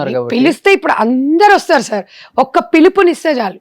కాకపోతే నేను శాంతి భద్రతల విషయంలో జాగ్రత్తగా ఉంటున్నాను, ఎందుకంటే ఎక్కడ కూడా ఇబ్బంది పడొద్దని. కానీ ఒక్క పిలుపునిచ్చి ఇన్ని వేల మంది ఉన్నారు సార్, ఒక ఒంటరి మహిళకి పెన్షన్ ఎందుకు రాదు సార్? అంటే ఒంటరి మహిళకు ఇది తీసుకురండి, అది తీసుకురండి, ఇది తీసుకురండి. మొగడు చచ్చిండని తెలిసే ఉంటుంది కదా, డైవర్స్ అయిపోతే సర్టిఫికేట్ ఉంటుంది కదా, ఇమ్మీడియట్గా వాళ్ళకి ఒక భరోసాను కల్పించవచ్చు కదా అనేది నా వాదన. పెన్షన్ ఎవరికి రాదమ్మా? ఎవరికి? మీకు ఒక్కదానికి వస్తుందమ్మా? మీకు వస్తుంది. ఓకే, మీకు వస్తుంది, కొంతమందికి రావట్లేదు. వీళ్ళు అమ్మాయికి ఎంత అవసరం తెలుసా సార్? ఇప్పుడు కొద్దిగా గొప్ప ఏదో ఒక రకంగా మీ ఎమ్మెల్యే గారితో మాట్లాడతాం మేము, వీళ్ళ నేమ్స్ ఒకసారి తీసుకుంటాం. నేను కూడా చెప్పిన వీళ్ళకి అది మండే కూడా అది పెడతారు, పెట్టినప్పుడు వెళ్ళమని చెప్పిన. ఇంకా అది రిలీజ్ ఏమో చేయలేదన్నారు. మీరు కూడా ఒకసారి మాట్లాడండి, నేను కూడా అన్నతో మాట్లాడతాను. నేను అనేది ఏం సార్ అంటే, పాపం రాజగోపాల్ రెడ్డి గారు చెప్పారు, మునుగోడు నియోజకవర్గం ఎంతమంది ఒంటరి మహిళలు ఉన్నారో మీరు చెప్పండి, మా దృష్టికి తీసుకురండి అన్నారు. ఇప్పుడు వీళ్ళు వచ్చేసి పాపం వాళ్ళు ఏం కోరుకుంటారు సార్? మీరు చూస్తున్నారు కదా, వాళ్ళ చెప్పే దాంట్లో మీరు చేసిన ఒంటరి మహిళలు ఎట్లా ఉన్నారు, వీళ్ళు ఎలా మాట్లాడుతున్నారు, సమాజానికి ఏ రకంగా ఉన్నారు మీరు అంటున్నారు. వీళ్ళంతా నాకు తెలిసి ఆ అమ్మాయికో 23 years, ఈయనకో 30, 32. ఇప్పుడు ఇవాళ రేపట్ల అందరికి అన్ని ఉన్నా కూడా పక్కదారులు పడుతున్నారు, అయినా వీళ్ళకి అన్ని సోర్స్ ఉన్నా కూడా వాళ్ళ పిల్లల కోసం బతుకుతున్నారు. కానీ చుట్టుపక్కల ఇప్పుడు మేడం చెప్పినట్టమ్మా అన్ని ఉండి కూడా పక్కదారి పట్టే వాళ్ళు చాలా మంది ఉన్నారు. మీరు కూడా ఎన్నో చూసుంటారు కదా, మీరు ఫేస్ చేసిన ప్రాబ్లం అంటే మీరు చెప్పొచ్చు. No problem. మనం బయటకు వెళ్ళాలంటే వెళ్ళలేము. భర్త ఉన్నప్పుడు ఒకలా చూస్తారు, అరే ఈ అమ్మాయి మంచిగా ఉంతా రెడీ అయింది భర్తతో వెళ్తుంది అని. అదే భర్త చనిపోగానే నువ్వెందుకు ఎదురొస్తున్నావు, ఏదన్నా కార్యమైనా కూడా ముందరికి వెళ్ళలేము, హీనంగా చూస్తారు. నువ్వు బొట్టు ఎందుకు పెట్టుకున్నావు, ఫస్ట్ గాజులు వేసుకున్నా కూడా భర్త అయితే వచ్చేటప్పుడు, మనం పుట్టేటప్పుడు అయితే గాజులు భర్త వేయలేదు, మనం పుట్టంగానే నీ భర్త అని చెప్పుకొని ఆయన రాలేదు. నువ్వు గాజులు వేసుకున్నా కూడా నువ్వు గాజులు ఎందుకు వేసుకున్నావు, బొట్టు ఎందుకు పెట్టుకున్నావు, పెట్టుకోకూడదు కదా, భర్త చనిపోయింది కదా. పిల్లలు ఉన్నాక నువ్వెందుకు, ఒకరితో మాట్లాడినా కూడా అది అర్జెంట్ పని మీద ఒకరితో ఫోన్ మాట్లాడినా కూడా, బయటకు వస్తూ ఫోన్ మాట్లాడినా కూడా నువ్వు ఎవరితో మాట్లాడుతున్నావు అని అడుగుతారు. అది మన అన్న తమ్ముడా ఎవరు అని, అది మనమైన మామ అయినా సరే అది పరాయవుడయేమో, వారితో ఎవరితోనో మాట్లాడుతుంది అని హీనంగా చూస్తారు. చుట్టుపక్కల వాళ్ళైనా ఎవరైనా సార్, మన ఇంట్లో వాళ్ళే కాదు బయట వాళ్ళ పరిస్థితి కూడా ఇంతే. మన చుట్టాలలోకి వెళ్ళాలన్నా కూడా భయం వేస్తుంది. అరే మనం ముందర పోతే వాళ్ళు ఏమంటారు అని వెనకాల కూర్చున్నా ఎందుకు వెనకాల కూర్చున్నావు, ముందర కూర్చోవచ్చు కదా అని అడుగుతారు. మళ్ళీ ముందర కూర్చుంటే ఎందుకు ముందర కూర్చున్నావు, వెనకాల కూర్చోవచ్చు కదా. ఆడుకుంటారు ఒంటరి మహిళ అంటేనే ఒక చిలక సార్. ఆడుకుంటారు. అది అదే ఒక ఆడపిల్ల కదా, మన ఇంటి నుంచి వచ్చింది కదా, ఎందుకు భర్త ఉన్నప్పుడు ఒకలా చూడడము, భర్త లేనప్పుడు ఒకలా చూడడం ఎందుకు అని ఎవ్వరూ ఆలోచించారు. మీకు ఎంతమంది అమ్మ పిల్లలు? నాకు ఇద్దరు పిల్లలు మంచిగా చూసుకుంటారమ్మా మిమ్మల్ని? మంచిగా చూస్తారు సార్. పాపనేమో మా తమ్ముని దగ్గర ఉంటుంది, మా తమ్ముడే చదివిపిస్తుండు, బాబు నా దగ్గర ఉంటాడు. ఏంటి మీ జీవన ఉపాధి ఇప్పుడు ఏం చేస్తున్నారు? మగ్గం నేస్తాను సార్. మగ్గం నేస్తున్నారు, నేర్చుకున్నారు భర్త పోయిన తర్వాతే నేర్చుకున్నాను. మా నాన్న నేర్పించాడు సార్. నువ్వు ఫస్ట్ పత్తేర పోయినా సార్, ఆయన వదిలిపెట్టా, నేనే ఇక బాగా తాగుతుంటే వదిలిపెట్టేసి నా పిల్లల కోసమని అమ్మగారింటికి వచ్చి ఊళ్ళో ఉన్నాను. ఊళ్ళో ఉంటే ఎందుకు భర్తను వదిలిపెట్టేసి వచ్చినావు, వెళ్ళొచ్చు కదా అంటే, తాగుతుంటే ఎన్ని రోజులని ఉంటాము, పిల్లలకు పెట్టాలి తిండి. ఆయన ఎక్కడెక్కడో తినేసి వస్తాడు, తాగుతాడు, వస్తాడు, ఆయన కడుపు ఆయన చూసుకుంటున్నాడు. మరి నా పిల్లల పరిస్థితి ఏంది, నేను తినకపోయినా పిల్లలకు పెట్టుకోవాలని నేను ఊర్లోకి వచ్చి అమ్మ వాళ్ళ ఊర్లోనే ఉంటున్నాను. నేను ఇప్పటికీ అక్కడనే పత్తేర పోయాను. అచ్చులు అతకడం అంటే పోగు పోగు అతుకు పెట్టాలి. మా అమ్మ దగ్గర నుంచి అతుకు పెట్టేది నేర్చుకున్నాను. ఎన్ని రోజులు ఇట్లా నేర్చుకుంటాం, ఇట్లా ఉంటే 250తోనే ఏం బతుకుతావని వాళ్ళు అన్నారు. మా ఆయన చనిపోయాక మా నాన్న మగ్గం నేర్పించాడు. తాగి చనిపోయారు ఆయన. మా నాన్న మగ్గం నేర్పించాడు, డైరెక్ట్ మగ్గం పెట్టేశాడు. మగ్గమే నేర్చుకోమ్మా, వద్దు ఇలా అయితే బతకలేవు అని. ఆ తర్వాత ఈ మగ్గం నేర్చుకుంటూ బతుకుతున్నాను. కొద్ది రోజుల తర్వాత నాకు మదర్ ఫౌండేషన్ మేడం నుంచి వచ్చింది మెసేజ్, ఇట్లా మిషన్ నేర్పిస్తున్నాము, నేర్చుకోర్రి మీ భవిష్యత్తు గురించి అని చెప్పి మాకు మోటివేషన్ ఇచ్చింది. నాకు బయటకు రావాలన్న అంత ఆలోచన అప్పటి వరకు లేదు. నేను బయటికి వెళ్ళను సామాన్యంగా. అప్పటి నుంచి నేను బయటికి రావడం, ఏదన్నా అయినా కూడా మేడం ఫోన్లో నుంచి మెసేజ్ వస్తే ఎమ్మటే వచ్చేస్తాను. ఇప్పుడు బాగుందమ్మా మీ జీవితం అంతా? అంటే ఇప్పుడు వెళ్ళదు సార్ నాకు. అంటే ఇప్పుడు మీరు మగ్గం ఓన్గా కొనుక్కోవాలంటే ఎంత అవుతుంది ఖర్చు అవుతుంది మేడం? ఎంత 10,000 20,000 ఎంత అవుతుంది? బాగానే ఖర్చు అవుతుంది మేడం. దాని మీద ఒక ఫ్యామిలీ బతుకుతుంది కదా? బతుకుతుంది. అదే సార్, ఇక్కడ చేనేతలది నల్గొండ జిల్లా వీళ్ళది, చేనేత కార్మికులది. అక్కడ అంటే మన చిన్న మగ్గం అయితే ఎంత, ఒక 20,000 30,000 20,000-25,000 ఉంటుంది సార్. అది ఒక చీర నేస్తే నెలకు 2 నేస్తావు కదా? నెలకు నాకు 8 చీరలు నెయ్యాలి సార్ నేను. ఒకవేళ అది నెయ్యకపోతే, ఒకవేళ 2 నెలలు నేసినంటే నాకు 10,000, నెలకు 5,000. అసలు నడుములు పోతాయి, కండ్లు పోతాయి, నిద్ర ఉండదు సార్ మాకు, కాళ్ళు గుంజడం. చూడండి సార్, నిజంగా ఒంటరి మహిళలను ఎంత తక్కువ అంచనా ఇస్తున్నారు. వాళ్ళ కష్టం ఎవడు గుర్తిస్తలేడు. అది కొంచెం రెడీ. మమ్మల్ని చులకనగా చూడకండి. ఎందుకు అంటే మీరు ముందు తరం చూసుకొనే వచ్చారు కదా, మీ అత్తలను చూసుకొని మీరు మమ్మల్ని చూస్తున్నారు కదా, వాళ్ళతో పాటుగా మమ్మల్ని సమానంగా చూడండి. మేము పిల్లలను బతికించుకుంటున్నాం. దేనికి అంటే వాళ్ళు చేశారు, పెళ్లి చేసుకోవచ్చు కదా అని అంటున్నారు. వాళ్ళ రక్తమే కదా, పెళ్ళి ఎలా చేసుకుంటాం? 2 పిల్లలు ఉన్నప్పుడు మాకు అనిపిస్తుంది ఆ 2 పిల్లలతోనే నేను బతుకుతున్నాను సార్. భర్త కోల్పోయి ఒక బాధ అయితే, భర్తతో విడాకులు తీసుకున్న వాళ్ళకి ఇంకా ఒక బాధ ఉంటుంది సమాజంలో. మీరు ఎలా ఫేస్ చేస్తున్నారు? మమ్మల్ని ఎట్లా అంటే సార్, ఇప్పుడు బయటికి అంటే అబ్జర్వ్ చేస్తారు, వీళ్ళు ఒంటరిగా ఉంటారు. నేను రెంట్కుంటాను సార్ హైత్ నగర్లో. నా ఇల్లు వచ్చేసి మెట్టు దగ్గర ఉంటాను. మా మమ్మీ వాళ్ళ ఇంట్లో ఉండేది. ఇంట్లో ఇంకా వాళ్ళని కూడా ఇబ్బంది పెట్టొద్దు, మమ్మీ వాళ్ళను, అన్నయ్య ఉన్నాడు, సో వాళ్ళని ఇబ్బంది పెట్టొద్దు అని చెప్పి నా స్వతహాగా నేను రెంట్కి తీసుకొని ఉంటున్నాను. సో అబ్జర్వ్ చేస్తారు, ఈమె ఒక్కతే ఉంటుంది, బాబు ఈమె ఒక్కతే, వీళ్ళ ఇంట్లో మగవాళ్ళు ఎవరు లేరు, ఈమె పరిస్థితి ఏంది అని ఇట్లా అబ్జర్వ్ చేస్తూ ఉంటారు అన్నమాట. ఈమె ఏ టైంకి పోతుంది, ఏ టైంకి వస్తుంది అని చెప్పి అబ్జర్వ్ చేయడం, మనతో మాట్లాడడానికి ప్రయత్నాలు చేయడం, ఇట్లాంటివి చేస్తారు సార్. అందుకే నేను ఏం చేస్తా అంటే కొంచెం రూడ్గా ఉంటా. బయటికి కనిపించడమే నా వాయిస్. వాళ్ళు నన్ను అబ్జర్వ్ చేస్తారు, వాళ్ళు నా చుట్టూ తిరగడానికి ప్రయత్నిస్తారు అని అనిపించినప్పుడు నేను ఏదో కాల్ వంక పెట్టుకొని ఆ కాల్లో ఏదో ఒక రకంగా మాట్లాడడం అట్లాంటివి నా స్ట్రాటజీ నేను యూజ్ చేసుకుంటాను అనమాట. సో అట్లా నేను ఒక 13 years నుంచి ఇదే నడుస్తుంది సార్. సో బాబుని ఎట్లా ఎవరు ఏమనుకున్నా కూడా బాబుని తీసుకురావాలి, పైకి తీసుకురావాలి, వాడిని ఒక స్టేజ్లో నిలబెట్టాలి అనేది ఒక్కటే నా కాన్సెప్ట్. ఎంగేజ్ అంతా కోల్పోయింది. ఏముంది సార్ ఇంకా చెప్పండి. ఇప్పుడు 13 సంవత్సరాల నుంచి ఇదే ఫైటింగ్. ఇంకా తనకి ఏం కోరికలు ఉంటాయి చెప్పండి? ఒక ఒంటరి మహిళకి ఇన్ని బాధలు ఇన్ని ఉన్న తర్వాత మోజ్ ఎక్కడ ఉంటది, ఒక ఏదైనా ఎంజాయ్ చేయాలన్నా ఎక్కడ ఉంటది? పొద్దున్న లేస్తే ఈ టెన్షన్స్, పిల్లల టెన్షన్లు ఉంటాయి. వీళ్ళు అనుకుంటారు సార్ ఒంటరి మహిళ అది సూపర్ గా తిరగొచ్చు, దానికి ఏముండదు. ఆమెకున్న బాధలు, ఆమెకున్న కష్టాలు కదిలిస్తే తెలుస్తుంది. ఇప్పుడు బలిసినోళ్ళకి ఏం తెలుసు సార్? ఇలాంటి బలహీన వర్గాలకు ఒక ఒంటరి మహిళ జీవితం ఏందనేది చూపించాలి. బలిసినోళ్ళు ఇళ్ళ నుండి తిండి ఎక్కువయ్యి వాడిని వీడిని ఎట్లా పోతుంటారు చూడండి, వాళ్ళకి తీసుకొచ్చి చూపించాలి. వీళ్ళ జీవితాలు చూపిస్తే అప్పుడు తెలుస్తుంది అనిపిస్తుంది నాకు. ఇవాళ ఇలాంటి వీళ్ళని మనం సమాజంలో ఇలాంటి వాళ్ళ దేవతలు సార్. పిల్లలను ఇవాళ పిల్లల గురించి వాళ్ళ జీవితాలు త్యాగం చేస్తున్నారు. అది గొప్పగా వెళ్తే ఖచ్చితంగా నువ్వు కష్టం చేసుకొని బతుకుతున్నావని గ్యారంటీ ఏముంది అని అడిగిన వాళ్ళు ఉన్నారు. అయ్యయ్యో, నాకు కూలి వేసి నాకు 3 పిల్లలు నేను చదువుకుంటున్నా, చదివించుకుంటున్నా సార్. మా ఆయన కరోనాతో చనిపోయిండు. కరోనాతో చనిపోయిండు. 2 ఆడపిల్లలు, 1 అమ్మాయి. బీటెక్ చేస్తారు 2 అమ్మాయిలు. 1 అమ్మాయి అయిపోతే 1 అమ్మాయికి ఫీజు కడుతున్నా సార్. ఫీజు కట్టుకున్నా. అది మా ఆడపిల్లలకి ఇట్లా మా ఆడబిడ్డలు చూస్తారు. ఒక్కడే మా ఆయన. మా అత్త చనిపోయింది, మా మామయ్య చనిపోయిండు, 3 పిల్లలు నేనే. 2 పెళ్ళిళ్ళకు ఉన్నారు సార్. నాకు పెళ్లి చేయకపోయినా అంటే దాని అసలు బతకడమే కష్టం ఉందంటే నిజంగా. రోషన్ గారు మీకు ఇప్పుడు ఇదేమని ఇప్పుడు తను ఒక 30-34 సంవత్సరాలు ఉంటాయి, తనకి ఏం ఫీలింగ్స్ ఉంటాయంటారు చెప్పండి? ఇప్పుడు పిల్లల బాధ్యత, నా పిల్లల కోసమే బతున్నా సార్ నేను. వేరే వాళ్ళు మస్తు ఒక్కొక్కళ్ళు మాటలు మాట్లాడుతుంటేనే కళ్ళమ్మ నీళ్ళు వచ్చేస్తున్నాయి అమ్మ. అందరికి ఎంత బాధల్లో ఉన్నారో అర్థమవుతుంది. నా పిల్లలు నేనే 3-4 ఉంటున్నాం. నిన్న మొన్న మా ఆడబిడ్డ ఉండేది, మా ఆడబిడ్డ భర్త కూడా చనిపోయింది. అంతో మా ఆడబిడ్డలు కూడా సాయం చేస్తారు సార్.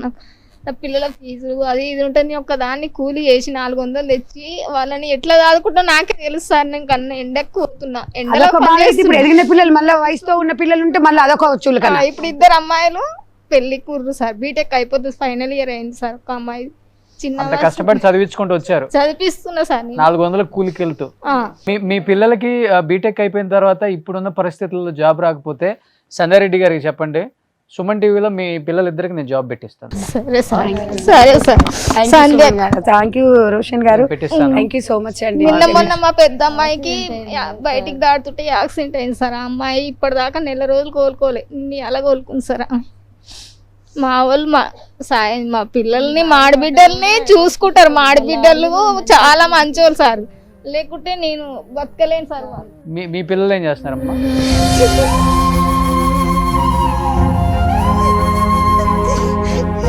మా ఆయన క్యాన్సర్ వచ్చి చచ్చిపోయాడు. 4 సంవత్సరాల బాబు, 5 సంవత్సరాల బాబు గారు ఇచ్చిన బళ్ళల్లో పనిచేసి బతికినది.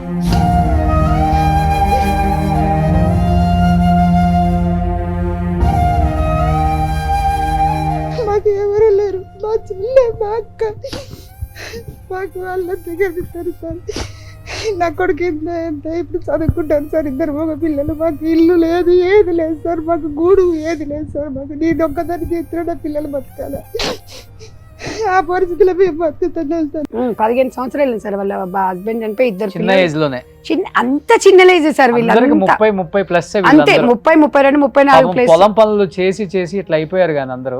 ఇప్పుడు ఊర్లలో సార్ హాస్టల్లో పనిచేసి నా 2 పిల్లలు చదువుకుంటా సార్. ఇప్పుడు మొన్న నర్సంపేటలో నా పెద్ద కొడుకు సీట్ వస్తే చదివితే సారు బెదిరించి, నువ్వు ఇట్లా తప్పియద్దు బెదిరించి, నువ్వు కాలేజీకి రావద్దంటే నా కొడుకుని కొడితే కాలేజీ బంద్ చేసి ఖాళీగా ఉంటాను సార్. నా కొడుకు కాలేజీ కూడా పోవట్లేదు. నాకు కూడా ఒంట్లో మంచిగా లేదు సార్. నేను ఇలా కిరాయిలకు ఉండి బతకాలంటే కట్టలేకపోతున్నా సార్. కిరాయిలు నా పిల్లలు చదువుకోవాలంటే ఇబ్బంది అవుతుంది మాకు. మా పరిస్థితి అంత ఘోరంగా ఉన్నది సార్. మాకు ఇల్లు లేదు, ఏమి లేదు సార్. నా భర్త చచ్చిపోయినప్పుడు ఇల్లు అమ్ముకొని నా పిల్లలు నేను హాస్టల్లో బతికినాను సార్. మాకు సాయం ఇంత అంత మాకు సాయం చేయండి సార్. మాకు ఏం లేదు సార్, మాకు ఇల్లు కూడా లేదు సార్, మాకు అసలు ఎక్కడ లేదు సార్. మా చెల్లె దగ్గర నా కొడుకు బతుకుతాడు, చిన్న కొడుకు, పెద్ద కొడుకు నా దగ్గర ఉంటాను సార్. ఆయన చదువు అన్నది టీచర్ చేపట్టే చదువు పని చేసిండు సార్. ఆయన కూడా ఏం పని పోవట్లేదు సార్. నేను కూడా నాకు హెల్త్ బాగాలేక పక్షవాతం వచ్చింది సార్. మీరు మిషన్ నేర్చుకున్నారమ్మా? సో మీకు కూడా ఒక మిషన్ వస్తే కుట్టుకుంటూ బతకొచ్చు ఇంట్లోనే, అంతేనా? కుట్టు మిషన్ ఒకటి. మాకు ఇల్లు ఏం లేదు సార్. అది గవర్నమెంట్ పరంగా ఇలాంటి వాళ్ళని కూడా ఒకసారి ఐడెంటిఫై చేస్తారు సార్. ఇట్లా ఒంటరి మహిళలకి ఇల్లు అనేది కొంచెం ఇమీడియట్ గా వస్తే కూడా మంచిగా ఉంటది కదా. ఇందిరమ్మ ఇల్లు పెట్టారు కదమ్మా, రాలేదా మీకు? మాకు రాలేదు సార్, రానియలేదు సార్. మాకు లేచిన వాళ్ళకే ఇస్తారంట. మాకు ఇల్లు జాగ కూడా లేదు సార్, జాగ కూడా లేదు సార్, ఎక్కడ లేదు జాగ. ఏ నియోజకవర్గం మీది? మాది ఖమ్మం మైబాద్ సార్, మాది మురళి నాయక్. ఓకే. మాకు జాగ కూడా ఎక్కడ లేదు సార్. ఆడ 4 రోజులు బతుకుతాను సార్. ఇప్పుడు మా చెల్లెళ్ళ ఇంటికి వచ్చినా సార్. ఇప్పుడు హైదరాబాద్కి వచ్చారు బతకడానికి, ఇంకా ఊర్లో ఏం లేదు, ఇక్కడ ఏం లేదు. ఇదే సార్ ఇప్పుడు ట్రైనింగ్ నేర్చుకుంటున్నాను. నేను అనేది ఏంటంటే ఫస్ట్ ఒంటరి మెల్ల ఒక 1000 కుట్టు మిషన్లు ఏం సార్, ఒక్క పెద్ద పెద్ద ఇండస్ట్రీ వాళ్ళు ఉంటారు, ఒక 100 కుట్టు మిషన్లు ఇస్తే, ఓ 10 మంది ఇస్తే, 1000 ఇస్తే వాళ్ళ ఇంట్లో 4 బతుకుతారంటే దాదాపుగా ఒక 5000 మందికి మనం హెల్ప్ చేసినట్టు. అవును. అరే ఇప్పుడు దేనికో షోకులకు పెట్టి దేనికో అదిగా చేస్తారు కదా. వాళ్ళ జీవితాలల్లో ఒక్కసారి తొంగి చూడాలి సార్, తెలుస్తుంది. అయితే అందరు చూడలేరు. సుమన్ టీవీ ద్వారా వాళ్ళ బాధలు వాళ్ళు చూస్తుంటే మీకు అర్థమవుతుంది. నేను అనేది ఏంటంటే ఒక్క కుట్టు మిషన్ వాళ్ళ జీవితాన్ని మారుస్తుంది. ఇస్తే ఏమవుతుంది అంటే సార్, ఇప్పుడు మీరు అందరు ఎక్స్పెక్ట్ చేస్తుంది కూడా ఒక కుట్టు మిషన్. ఒక కుట్టు మిషన్ ఫస్ట్ అయితే ఒక కుట్టు మిషన్ ఇస్తే దాన్ని వీళ్ళు హ్యాపీగా చేసుకోగలుగుతారు సార్. ఇప్పుడు మీరు ఫస్ట్ ఈ షోకి ఎంత మంది వచ్చారు? 10 మంది. 10 మంది వచ్చారు. 10 మంది వచ్చారు. కుట్టు మిషన్ 4000 అవుతుంది, అంతే కదా? 4 నుంచి 5000 అంతే. నేను నాకున్న సర్కిల్లో అంటే ఇవి కంటిన్యూగా ఎపిసోడ్స్ రన్ అవుతూనే ఉంటాయి. చాలా మంది నాకు మెసేజ్లు పెడుతున్నారు. ఎంతో మంది పెద్ద పెద్ద వాళ్ళు, రోషన్ గారు మంచి మంచి కార్యక్రమాలు చేస్తున్నారు, సినిమా వాళ్ళని బయటికి తీసుకొచ్చి ఫైనాన్షియల్ గా హెల్ప్ చేస్తున్నారు, లేకపోతే చనిపోయిన వాళ్ళకి, బీద వాళ్ళకి ఏదో ఒక హెల్ప్ చేస్తున్నారు. సొసైటీలో మేము కూడా వాళ్ళతో పాటు ఒక పార్ట్ అవుతామండి, మేము కూడా హెల్ప్ చేస్తామని ఎంతో మంది మెసేజ్లు పెడుతున్నారు. అమ్మ చేతులు జోడించి అందరిని అడుగుతున్నాను, ఈ షో మీ అందరికి నేను పంపుతాను ఎపిసోడ్ కూడా. 10 మంది ఉన్నారు, ఒక్కొక్క కుట్టు మిషన్ 4000, ఒక్కొక్కరికి స్పాన్సర్ చేయండి. 40,000, 10 కూడా 40,000 అయితే కుట్టు మిషన్లు వస్తాయి. ఒక్కళ్ళే చేసినా పర్లేదు, లేకపోతే ఒక్కొక్కరికి ఇచ్చినా పర్లేదు. మీ పేరు చెప్పుకొని జీవితాంతం వాళ్ళ పిల్లలు హ్యాపీగా బతుకుతారు.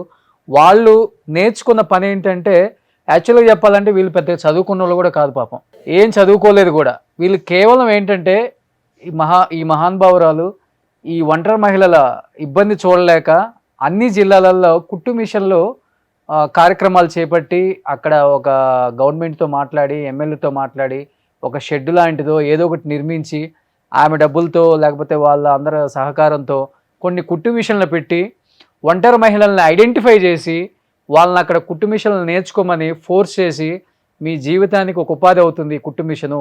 మీరు ఎండకి గాలి అంటే హెల్త్ బాగాలేని వాళ్ళు, ఎండకి గాలికి పోలేని వాళ్ళు శుభ్రంగా 10 జాకెట్లు కుట్టుకున్నా కానీ మీకు జీవితం తెల్లారిపోతుందని కార్యక్రమం చేపట్టారు. సో ఆ కార్యక్రమాన్ని దిగ్విజయంగా ముందుకు తీసుకెళ్ళాలి అంటే సమాజంలో ఉన్న చాలామంది పెద్ద పెద్ద వాళ్ళు ఒక్కొక్క కుట్టు మిషన్ వీళ్ళకి హెల్ప్ చేస్తే ఏం అడగట్లేదు. వీళ్ళు ఒక కుట్టు మిషన్ 4,000, 4,500 అవుతుంది. హ్యాపీగా వాళ్ళు కుట్టుకొని పిల్లల ఎడ్యుకేషన్ కానీ లేకపోతే వాళ్ళ ఫ్యామిలీని నడుపుకోవడం కానీ చేస్తారు. సంజయ్ రెడ్డి గారు, ఫస్ట్ ఆఫ్ ఆల్ హ్యాట్సప్ అండి.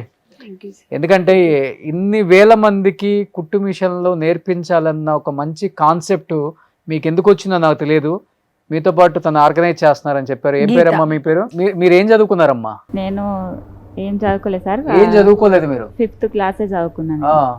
ఇంతమందికి మీరు స్ఫూర్తిగా ఉన్నారు ఈరోజు. నిజంగా ట్రైనింగ్ ఇచ్చిన మదర్ ఫౌండేషన్ ద్వారా. మేడం నాకు పరిచయం అయ్యి 2 సంవత్సరాలు అవుతుంది. నేను మదర్ ఫౌండేషన్లో చేస్తున్నా. నేను కనీసం ఇప్పటికీ ఒక 100 మందికి ఎక్కువనే నేర్పించిన. ఇప్పుడు కూడా స్టిల్ నా ఏదైనా అవసరం ఉంటే వాళ్ళ ఇంటికి వెళ్తారు చాలా మంది. సో మీ అందరూ ఏం ఎక్స్పెక్ట్ చేస్తున్నారమ్మా మదర్ ఫౌండేషన్ ద్వారా? Mother foundation chairman Sanjay Reddy గారి ద్వారా ఏమి ఆశిస్తున్నారు? ఎన్ని మీటింగ్లు పెట్టలేదు సార్, అక్కడ కూడా వాళ్ళు ఒప్పుకున్నారు సార్, నేను 1000 ఇస్తా, నేను 200 ఇస్తా. అప్పుడు మాట్లాడమంటే నాకు ధైర్యం లేదు సార్. ఇప్పుడు రాత్రి తిట్టినందుకు ధైర్యం వచ్చింది నాకు. మేడం నా పిల్లలు ఇద్దరు తిట్టే, మా 2 పిల్లలు మేడం ప్రేమతో తిట్టాం. నువ్వు తిట్టినా నాకు బాధ మేడం. మీరు నాకు మోటివేషన్ ఇట్లా ఇప్పుడు ఎంత ధైర్యం వచ్చి నేను మాట్లాడదాం. ఎప్పుడైనా మాట్లాడినా మేడం నేను అసలు బయటికి వెళ్ళాలంటే నాకు ఇట్లా మాట్లాడడానికి కూడా ధైర్యం లేదు సార్. రాత్రి ఒకటే ఒక మాట అన్న, వాళ్ళతో నీకెందుకమ్మా రిలేషన్స్తోని. మా పిల్లలు అదే మాట అన్నారు, మేడం అదే మాట అన్నది. నేను అదే చెప్తాను నేను ఇప్పుడు ఈ మాస్క్ తీసి కూడా మాట్లాడేంత ధైర్యం వచ్చింది. సూపర్ అమ్మా. కానీ మేడం సార్ నాకు ఒకటి, మా మామయ్య నా ల్యాండ్ నాకు 5 గుంటలు ఇస్తే చాలు సార్, అసలు నాకు కేసు పెట్టేంత దమ్ము లేదు సార్ నాకు. నేను రోషన్ గారు అమ్మా నేను ఒక్కటి చెప్పదలుచుకున్నాను. నిజంగా మేము ఇన్ని సంవత్సరాల నుంచి మేము నిరంతర పోరాటం చేస్తున్నాం. నేను ఒక దగ్గర 3 లక్షలు 4 లక్షల మంది మహిళలకి ఉచితంగా కుట్టు మిషన్ నేర్పించిన, 32,000 మంది మహిళలకి 23 సంవత్సరాల కుట్టు మిషన్లు ఇప్పించినాము, ట్రైనింగ్ ఇప్పించినాం ఒంటరి మహిళలకి. కానీ ఏ వేదిక కూడా నాకు ఇలా భరోసా కల్పించలేదు. సుమన్ టీవీకి మా ఒంటరి మహిళల తరపున, మా మదర్ ఫౌండేషన్ మహిళల తరపున మీకైతే నాకన్నా మీరు చాలా చిన్నవారు, అంటే వయసులో చిన్నవారు కానీ మనసులో చాలా గొప్ప వాళ్ళండి. ఎందుకంటే ఎవరైనా కూడా ఒక మహిళని ఓటు బ్యాంక్గా చూస్తున్నారు తప్ప అసలు ఏ సంబంధం లేని వ్యక్తులను పిలిపించి మీరు మా కోసం వాళ్ళని రిక్వెస్ట్ చేస్తున్నారు. చూడండి, ఈ 10 మందిని చూసి రేపు ఇంకా 10 మంది ముందుకు వస్తారు, ఈ 10 మంది చూసి ముందుకు వస్తారు. ఆ ధైర్యాన్ని మీరు ఇచ్చిండ్రు. మేమైతే మీకు ఎక్కువగా చెప్పకూడదు, మాకన్నా ఏజ్ లో చిన్నవాళ్ళు కాబట్టి మిమ్మల్ని మేము అలా అనకూడదు, కానీ మిమ్మల్ని అయితే చేతులు నమస్కరిస్తున్నామండి. ఏం లేదు సార్, వాళ్ళ జీవితాలలో ఆ కుట్టు మిషన్ అనుకోని వాళ్ళు హ్యాపీగా వాళ్ళ బట్టలు వాళ్ళు కుట్టుకొని పక్కోలో ఏదో చేసుకొని చేస్తారు. ఇంకొకటి వీళ్ళు పెన్షన్స్ ఏమైనా ఉంటే అది కూడా అది కూడా మహిళా రిజర్వేషన్ బిల్ అంటున్నాము. రేపు మళ్ళీ డీలిమిటేషన్ వస్తే ఇన్ని ఎమ్మెల్యే సీట్లు పెరుగుతున్నాయి, ఇంతమంది మహిళల సీట్లు వస్తున్నాయి అంటున్నాము. మహిళలు నిజంగా ఓట్ బ్యాంక్ పనికి వస్తున్నారు, కానీ ఇంకా ఒంటరి మహిళలను ఎవరిని ఆదుకునే గవర్నమెంట్లు రాలే. లేదు సార్, మీరు ఒక సుమన్ టీవీ మైకుల్లో చెప్పినంత ఈజీగా వీళ్ళ జీవితాల్లోకి ఏ నాయకుడు రాలేకపోయాడు. ఒక్కటే నేను మీకు రిక్వెస్ట్ చేస్తున్నాండి, సుమన్ టీవీ ద్వారా మా ఫౌండేషన్లో 2 రాష్ట్రాలలో ఉన్నారు. ఇలా మీకు కుదిరినప్పుడల్లా ఇలాంటి ఒక మంచి మోటివేషన్ పెట్టండి సార్. మా ఫౌండేషన్లో రకరకాల ఇబ్బందులు ఉన్న వాళ్ళు ఉన్నారు, అలాంటి వాళ్ళని పిలిపించి వాళ్ళ మనోభావాలు తెలుసుకొని మీ ద్వారా భగవంతుడు మాకు మీ ద్వారా పంపించింది ఏమని లేదు సార్. నిజంగా సుమన్ టీవీ వాళ్ళ యాజమాన్యం ఎక్కడున్నారో వాళ్ళ తరపున, మీ తరపున, వాళ్ళ తరపున మేమైతే మా తరపున సుమన్ గారికి కూడా చెప్పగానే ఆయన ఇమీడియట్ గా ఒకటి సమాజానికి ఉపయోగపడే షో చేయాలని నా బాధ్యత. మొగుడు పిల్లల పంచాయతీ, మొగుడు భార్యను కొట్టాడు, ఇవి కాదు కావాల్సింది సమాజానికి. నిజంగా ఒంటరి మహిళలు పడుతున్న బాధ తెలియాలి. ఒంటరి మహిళ అంటే చులకన కాదు, ఒంటరి మహిళ అంటే బ్యాక్ బోన్, సమాజానికి ఒక ఆదర్శం. ఒంటరి మహిళకు ఒక భరోసా కావాలి. ఆ భరోసా అనేది ఇవాళ నుంచి మనకి సుమన్ టీవీ వాళ్ళు ఒక భరోసాను కల్పిస్తున్నారు. సో ఎంత మంది ఉన్నా కానీ మీరు నెంబర్ కాంటాక్ట్ అవ్వండి, మీకు ప్రాబ్లమ్స్ ఉంటే చెప్పండి. చాలా మంది ఒంటరి మగవాళ్ళు కూడా ఉన్నారు, ఉన్నారు ఆడవాళ్ళ బాధితులు కూడా ఉన్నారు. నేను కాదని చెప్పట్లేదు, మగవాళ్ళని ఎప్పుడు తక్కువ అంచనా వేయకూడదు. అసలు మేము ఎప్పుడు అడగండి వీళ్ళని, నేను ఎప్పుడు మగవాళ్ళ గురించి ప్రతి వేదికలో అక్క చెప్తారు, మగవాళ్ళు ఎక్కడ తక్కువ కాదు, మగవాళ్ళు మన బ్యాక్ బోన్ ఆడవాళ్ళకి అని. నేను తక్కువ చేయొద్దని చెప్తా, వాళ్ళని గౌరవించుకుంటేనే మనకు ఒక విలువ ఉంటది. ఎప్పుడైనా 0 పక్కన 1 ఉండాలి అని చెప్తాను, అడగండి. లేకపోతే 1 పక్కన 0 పక్కన 1 లేకపోయినా, 1 పక్కన 0 లేకపోయినా అది కరెక్ట్. 0 అనేది వాళ్ళకి చెప్తాను. ఫస్ట్ నేను వీళ్ళకే చెప్తాను, మగవాళ్ళు కొంచెం ఒడదుడుకుగా ఉంటారు. గ్రేట్ అమ్మా, మీరు చదువు లేకపోయినా ముందుకొచ్చి ఉన్న బాధలు సొసైటీకి తెలియాలి. మా ద్వారా మిగతా మహిళలకు కూడా మేము ఇన్స్పిరేషన్ అవ్వాలని రావటం first of all hats up. వీళ్ళందరూ మీకు చెప్పాలి సార్, మీకు చెప్పాలి. రోషన్ గారు, సుమన్ గారికి కూడా చెప్పండి. మా దాంట్లో ఇంకా చాలా మంది మీ సైజ్ చూసిన హ్యాపీగా ఫీల్ అయ్యారు ఇలాంటి షో చేస్తున్నాను అనగానే. Thank you sir. జీవిత వేదిక ఒంటరి మహిళల గురించి ఎవరు చేయలేదు సార్. ఇప్పుడు నేను చెప్తున్నాను కదా, ఇన్ని ఛానల్స్ ఇన్ని సార్లు ఇంతమంది ఉంటారు, ఇది పెట్టాలన్న ఆలోచన అసలు మీకు వచ్చింది అనడము నాకైతే నిజంగా నేను ఇవాళ చాలా ప్రౌడ్గా ఫీల్ అవుతున్నాను, చాలా హ్యాపీగా. ఇన్ని రోజులు పడ్డ బాధ అంతా కూడా అమ్మ ఇవాళ వీళ్ళని తీసుకెళ్ళగలిగినాము మీ దగ్గరికి, వీళ్ళని తీసుకెళ్ళడం, మీరు వాళ్ళతో మాట్లాడించడం, వాళ్ళు ఇంత ధైర్యంగా మాట్లాడతారని నేను ఉంచలేదు సార్. అమ్మ ఒంటరి మహిళలకు ఏం చెప్పాలనుకుంటున్నారు ఒక్కొక్కరు మీ మెసేజ్ రూపంలో ప్లీజ్ అమ్మ. నేను అసలు ఇంట్లోకి వెళ్ళి బయటికి వెళ్ళే అమ్మాయినే కాదు. నేను మా నాన్న చిన్నప్పటి నుంచి ఒక 21 సంవత్సరాల దాకా అసలు బయటికి వెళ్ళకుండా పెంచిండు. 23 సంవత్సరాలకు మ్యారేజ్ అయిపోయింది. ఒక 1 ఇయర్ ఉండి మా హస్బెండ్ చనిపోయిండు. 6 నెలల పాప పుట్టింది. 1 ఇయర్ అంటే 15 నెలలకు మా హస్బెండ్ చనిపోయిండు. చనిపోయాక మళ్ళీ అమ్మ వాళ్ళ ఇంటికే వచ్చేసినాము. పాపని వాళ్ళు ఇచ్చేయమన్నారు. పాప వద్దు, ఇక చిన్న వయసున భర్త చనిపోయిండుగా, ఇంకో పెళ్లి చేసుకున్నట్టుగా పాపని ఇచ్చేయమన్నారు. వచ్చేసింది మా అక్క వాళ్ళు కూడా. పెద్ద మనుషులు అందరు ఇచ్చేసి వస్తే పాప లేకుండా నేను ఉండను, మీ ఇంటికి రానని నేను సెంటర్లోనే కూర్చున్నా, బస్ స్టాండ్లోనే కూర్చొని పాప ఉంటే మీ ఇంటికి వస్తా, మా అమ్మోళ్ళ ఇంటికైనా మా అమ్మతోటైనా ఫైట్ చేసిన, నా పాప ఉంటేనే మీ ఇంటికి వస్తాయి, మా పాప లేకుంటే నేను మీ ఇంటికి రానని అసలు 3 రోజులు నరకం అనుభవించిన. అసలు నా పాప వచ్చిందాక నేను ఇంటికి వెళ్ళలేదు. అదే అలసి చూసుకొని మా అత్త పాపని ఏనంటది. పాపని ఏనంటే ఇక పెద్ద మనుషులందరూ పాప లేకుంటే ఎట్లా, చిన్న పాప పాలు ఎట్లా ఇస్తావు నువ్వు, ఇచ్చేయి అమ్మాయికి అని అంటే అప్పుడు ఇచ్చిరు సార్. అప్పటికే నాకు అన్నదమ్ములు లేరు, బాబాయిలు ఎవ్వరు లేరు. నాన్నకు 2 అమ్మాయిలమే, మేమిద్దరమే. అక్క పెళ్లి చేసుకొని వెళ్ళిపోయింది. నాయనకు నా పెళ్లి కాగానే పెరాలసిస్ వచ్చింది. ఇక అమ్మ అంత తెలియలేదు. ఇంకా నేను ఇంటికి రానమ్మా అంటే ఇక పాపను తీసుకొచ్చిందాక బస్ స్టాండ్లోనే కూర్చున్నా ఇంటికి వెళ్ళనని. పాపను తీసుకొచ్చినాక ఇంటికి వెళ్ళిన. ఇంకా అక్కడికి వెళ్ళి ఇంకా నా జీవితం. ఎంత పాప వయసు? ఇప్పుడు డిగ్రీ 2nd ఇయర్. గ్రేట్ అమ్మా. నేను ఎంతో మంది పెళ్లి చేసుకో అన్నారు నన్ను, చాలా మంది అడిగారు పెళ్లి చేసుకుంటే. మా తల్లిదండ్రులు ఉంటేనే నా బ్రతికి ఇలా అయిపోయింది. మంచిగా చేసారు పెళ్ళి, అంటే చూసి చేసినా నా బ్రతికి ఇలా అయిపోయింది. నా రాతలనే లేదు. నా అమ్మాయిని నేను పెళ్లి చేసుకుని పోతే తండ్రి లేకుండా అయిపోతాడు, తల్లి లేకుండా అయిపోతుంది. నా బిడ్డని అనాథం చేయదలుచుకోక ఎన్ని కష్టాలైనా సరే మా నాయన పని చేయలేడు, పెరాలసిస్ మొత్తం వచ్చేసింది, ఏం పని చేయడు. అమ్మ నాన్నని జాదుకుంటూ పాపని జాదుకుంటూ ఇప్పుడు డిగ్రీ 2nd ఇయర్ చేస్తుంది మా పాప. ఇప్పుడు నేను అప్పటికైనా మొగ్గం చనిపోయిన వారం రోజులకే మొగ్గం పెట్టిన, చీరలు నేసే పని చేసి అట్లనే మా కుటుంబాన్ని పోషించుకున్నా. కొన్ని నా మ్యారేజ్ బాకీలు ఉంటే బాకీలన్నీ తీర్పుకున్నా. ఇక పాపని తల్లిదండ్రులు అందరినీ చూసుకుంటూ ఇప్పుడు మా బిడ్డ బైపీసీ చదివింది. Second year first year BiPC చదివింది. మంచి మార్కులు వచ్చినాయి కానీ డబ్బు లేక మళ్ళీ డిగ్రీ చేపిస్తున్నా. సరే మమ్మీ డబ్బులు లేని దానికి వద్దులే, డిగ్రీ చేస్తాను, డిగ్రీ చదువుతుంది. నిజంగా చూడండి ఒక్కొక్కరు జీవితం డిగ్రీ చేస్తుంది. ఇప్పుడు నాన్న చనిపోయిండు 2-3 ఏళ్ళు అయింది కానీ ఇప్పుడు మా పరిస్థితి బాగాలేదు సార్, నాకు ఆరోగ్యం సహకరిస్తలేదు పని చేయనిక. పెన్షన్ అది మరి రాపిద్దాంలేమ్మా. పెన్షన్ వస్తుంది కానీ నేను ఏదైనా షాప్ పెట్టుకోవాలనుకుంటున్నాను సార్. నాకు అసలు మొగ్గం లేనికి ఇక్కడ రైట్ కాలు అరిగిపోయింది. ఇప్పుడు 30 ఏళ్ళ నుంచి నేస్తున్నా, చేసి అట్లానే మగ్గాలు మొత్తం నేసి కాలు అరిగిపోయింది, చేయలేకపోతున్నా సార్ నేను. నాది అదే పరిస్థితి. ఇంకా పాపను చదివియాలి, జాబ్ చేయాలి, నా లగ్గా అవుతుంది నా కూతురని నా మోటివేషన్. అక్క అయితే చాలా సపోర్ట్ నాకు. నేను ఇంట్లోకి వెళ్ళి రాంది ఇప్పుడు ఈ సుమన్ టీవీకి వచ్చినట్టే అక్క వల్లనే. సంధ్యక్క చాలా థ్యాంక్స్ అక్క, సో మచ్. నేను ఇంతవరకు బయటికి వెళ్ళలే, ఏ షోలో కూడా ఇంతగా మాట్లాడలేదు. అక్క చాలా గ్రేట్. గీత నీకు థ్యాంక్స్ రా. అంటే మనం ఏముంటుంది సార్, ఇప్పుడు గుళ్ళల్లో కొయ్యేసి వీళ్ళు మీరు చూస్తారు కదా ఉండిలల్లా లక్షలు కోట్లు బంగారాలు విరాళాలు ఇస్తారు. ఇలాంటి తల్లులకు ఇస్తే బంగారాలు అవుతారు, అట్లా ఇవ్వరు, కోట్లండి. నేను అనేది అంటే నేను వాళ్ళు వరం నేను తప్పనని కానీ ఇలాంటి వాళ్ళకి ఇస్తే దేవుడు మనకి మంచి లైఫ్ ఇస్తే. ఇప్పుడు ఇప్పుడు మీరు ఇంతమంది యాంకర్స్ ఉన్నారు సార్, ఇన్ని ఛానల్లో నేను వెళ్తా, ఎవరికి ఎందుకు రాలేని ఆలోచన మీకు ఎందుకు వచ్చాడు? మీలో మేము చాలాసార్లు చూసాం. మా వాళ్ళు రోషన్ అన్న అంటే సుమన్ టీవీ అంటారు. అంటే ఎన్ని షోస్ చూస్తే షకిల్ అప్పుడు ఆమెది మనము పాకీజా గారు అసలు అది ఆ రోజు ప్రతి ఒక్క మహిళ గుండె, నేను కూడా ఏడ్చాను సార్ ఆ అమ్మాయిని చూసినప్పుడు.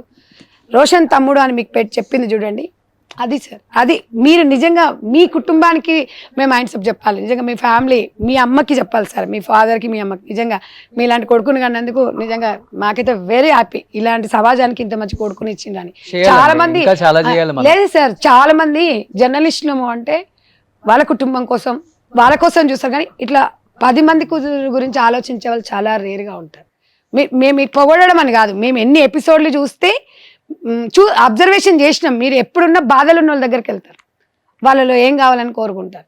మీరు మామూలుగా మీరు ఆన్ రికార్డ్ కాదు, మీరు ఆఫ్లైన్లో కూడా మీరు చాలా బాగా మాట్లాడతారు. అది అందరికీ ఉండదు, మిమ్మల్ని మేము ఆదర్శంగా తీసుకోవాలి. సమాజం మనకు చాలా ఇచ్చింది, అంతే ఇంత ప్రేమ ఇచ్చింది, మనం సమాజానికి తిరిగి ఇవ్వాల్సింది ఏం లేదండి. ఇలాంటి వాళ్ళని బయటికి తీసుకురావాలి, వీళ్ళకి ఒక జీవన ఉపాధి. వీళ్ళేం కోట్లు లక్షలు కోరుకోవట్లేదు, చూసే అందరూ కూడా. ఏమేదో నానా తిప్పలు పడి కుటుంబిషన్లు ఇప్పించింది, నేర్పించింది. వీళ్ళకి కుటుంబిషన్ ఉంటే వీళ్ళకి జీవితం కొనసాగుతుంది. మాట్లాడదాం అమ్మా మీ అంటే ఈ షోలోకి వచ్చే అన్ని మహిళల నియోజకవర్గాల ఎమ్మెల్యేలతో కూడా మనం మాట్లాడదాం. మీ ఆధార్ కార్డ్స్ తీసుకొని నియోజకవర్గానికి వస్తాను, నేను పర్సనల్ గా రిక్వెస్ట్ చేస్తాను. డిమాండ్ కాదు, రిక్వెస్ట్ చేస్తాము. రిక్వెస్ట్ చేసి ఎవరిని డిమాండ్ చేసేది లేదు, మనం ఎవరి మీద ఫిర్యాదు లేదు. డిమాండ్లు ఫిర్యాదులకు పని అవ్వదండి, ఉండదు. అడిగి చేపించుకో, అడగడము, మాకు ఇది ఇవ్వండి అని అడగడం. కాబట్టి ఎవరిని ఇందులో మన కర్మకి ఎవరు బాధ్యులు కాదు, అంతే. ఫైనల్ అమ్మా ఏంటమ్మా నా పెళ్ళి 13 సంవత్సరాలు అవుతుంది సార్, 14 సంవత్సరాలు అవుతుంది. మా ఆయన నాకు 8 సంవత్సరాలకు మా పాప పుట్టింది, 8 సంవత్సరాలకు అందింది. మా ఆయన చనిపోయింది సార్, 2 సంవత్సరాలు అవుతుంది చనిపోయి. నా పాప చిన్నగా ఉంది సార్, నాకు ఏదన్నా ఆధారం చేయాలి. మీరు కుటుంబిషన్ నేర్చుకున్నారు? నేర్చుకున్నాను సార్, మదర్ ఫౌండేషన్ నేర్చుకున్నా. సో సంధ్యారెడ్డి గారు ఏం చెప్తారు? లాస్ట్ అండ్ ఫైనల్ కన్క్లూడ్ చేద్దాం. ఒక్కటే ఏం చేద్దాం ఈ ఫస్ట్ ఎపిసోడ్ కాబట్టి? ఫస్ట్ ఎపిసోడ్ లో వీళ్ళకి ఫస్ట్ ఒక కుటుంబిషన్ ఇప్పియండి, సెకండ్ పెన్షన్స్, తర్వాత ఇప్పుడు ముద్రా లోన్స్ అని వస్తున్నాయి. ఓకే, ఆ ముద్రా లోన్స్ దానికి ఏం గ్యారంటీ అడగరు. వీళ్ళకి ముద్రా లోన్ ఇస్తే ఇప్పుడు వీళ్ళు అన్నట్టుగా ఇప్పుడు ఈమె మగ్గం పెట్టుకోవడము, ఇంకా వాళ్ళకు షాప్ పెట్టుకోవడము, అట్లా మీరు ఒకటేసారి ఒక 100-200 మంది ఒంటరి మహిళలు అయితే నియోజకవర్గాల వారిగా మనం మాట్లాడినాం అనుకోండి, కొన్ని జీవితాలను వెలుగు చూపించినట్టు అవుతుంది అనేది అదొకటి. మీరు ఒక టైం డిసైడ్ చేయండి, అందరి డాక్యుమెంట్స్ తీసుకోండి, ఆ నియోజకవర్గం ఒకసారి పెట్టేసి వచ్చేసి వాళ్ళ నాయకులను కలిసేసి అది చేయండి. మనము అట్లా పెడదాం సార్, అట్లా పెట్టండి. మీకు అసలు ఇంకా మామూలుగా మాట్లాడేసి అందరితో ఎంతవరకు అయితే వాళ్ళకి పాసిబుల్ ఉంటుంది, ఏం షూరిటీ అడుగుతారు అసలు, అవన్నీ కూడా మాట్లాడదాం ఒకసారి. సో ఈ ఓవరాల్ గా అయితే ఒకటే చెప్పదలుచుకుంటున్నాను, జీవిత వేదిక అంటే వాళ్ళకు ఒక మంచి జీవితాన్ని ఇవ్వటం కోసం ఈ వేదిక మేము ఈ ప్లాట్ఫామ్ ని క్రియేట్ చేసాం. సో చాలా మందికి ప్రాబ్లమ్స్ ఉంటాయి, అందరు ప్రాబ్లమ్స్ మనం సాల్వ్ చేయలేము, మనమేమో దేవుళ్ళం కాదు, సో అందరితో అందరూ అతీతమేం కాదు. సో మనిషికి సహాయం చేసుకుంటే ఇంకొక మనిషి జీవితం బాగుపడుతుంది, జీవితాంతం మనల్ని అనుకుంటారని భావించే మైండ్ సెట్ నాది.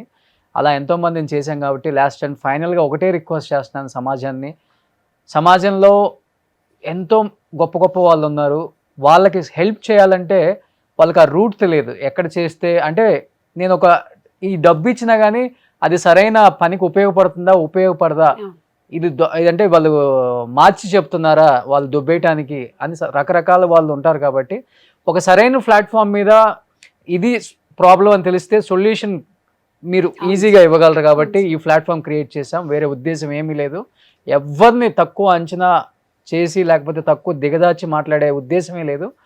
ఒంటరి మహిళలకి ఒక భరోసా, ఒంటరి మహిళ అంటే ఈ సమాజానికి ఒక ఆదర్శం, ఒంటరి మహిళ అంటే ఆ కుటుంబానికి ఒక బ్యాక్ బోన్. ఇదే మా కాన్సెప్ట్. అందరూ కూడా దయచేసి ఈ షోలో ఉన్న ఈ 10 మందికి కుటుంబిషన్స్ మీ ద్వారా ఇస్తే వాళ్ళ కాంటాక్ట్, వాళ్ళ నియోజకవర్గం, వాళ్ళ మీ ద్వారా చెప్పినా కానీ వాళ్ళకి మనం ప్రొవైడ్ చేస్తాం. వాళ్ళకి ఒక మంచి జీవితాన్ని ఇవ్వండి, ఇంతకు మించి నేను కోరుకునేది ఏం లేదు ఈ జీవిత వేదిక షో ద్వారా. So thank you so much Sandhya Reddy గారు వన్స్ అగైన్. అమ్మ అందరికీ థ్యాంక్స్ అమ్మ వచ్చినందుకు, అందరికీ థ్యాంక్ యూ. మీ జీవితాలు చాలా బాగుంటాయి. మళ్ళీ నేను మీ కుటుంబంకి ఎందుకు వస్తాను అంటే మీ ఫ్యామిలీ దగ్గరికి ఎందుకు వస్తానంటే మీరు హ్యాపీగా ఉన్న రోజు మళ్ళీ వస్తా, అతి త్వరలో మళ్ళీ వస్తాను. సో అందరూ హ్యాపీగా మీరు నేర్చుకున్న వృత్తి కుటుంబిషన్ కాబట్టి దాన్ని జీవన ఉపాధిగా చేసుకొని పిల్లల్ని హ్యాపీగా చూసుకోండి, మీరు హ్యాపీగా ఉండండి. త్వరలో మీకు అందజేసే కార్యక్రమం అయితే నేను చేస్తాను. థ్యాంక్ యూ అమ్మ, అందరికీ thank you so much. Suman టీవీలో మీ పర్సనల్ అండ్ బిజినెస్ ప్రమోషన్స్ కోసం కింది నెంబర్కి కాంటాక్ట్ చేయండి.